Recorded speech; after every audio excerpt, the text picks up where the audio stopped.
એટલે આ સુખનું ઠેકાણું ઊંઘ્યા તમારું તરફાણ.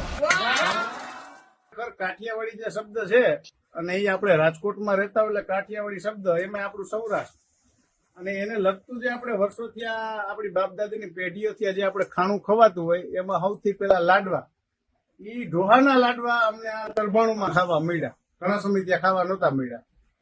મને જ્યાં સુધી જોવા મળ્યું, મેં રસોડામાં પણ આટો માર્યો તો એ દેશી જે ગામડામાં જે આપણે ચૂલાથી બનાવીને ચૂલાથી જ બનાવેલું હતું. બાજરાના રોટલા પણ એની માથે હતા. ખાસ કરીને સમોસા હતા, એ પણ જોરદાર હતા. જેને કહેવાય ને ઇંગ્લિશમાં ટેસ્ટમાં બેસ્ટ વરાડિયું. વરાડિયું તો આપણે દિનેશભાઈ જેને કહીએ કે હટકે ટેસ્ટ હતો. કાઠિયાવાડમાં કોક દિન ભૂલો પડી જા ભગવાન, તારા એવા કરું સન્માન કે તને સ્વર્ગ દેખાવું સાંભળા. પણ અહીંયા સન્માન ખવડાવીને એવું થાય છે કે અનલિમિટેડ ખાધા જ રાખો, ખાધા જ રાખો, ખાધા જ રાખો. છેલ્લે અમને ખાઈને ઓટકાર આવે ને એટલે આ સુખનું ઠેકાણું ઊંઘ્યા તમારું તરફાણું.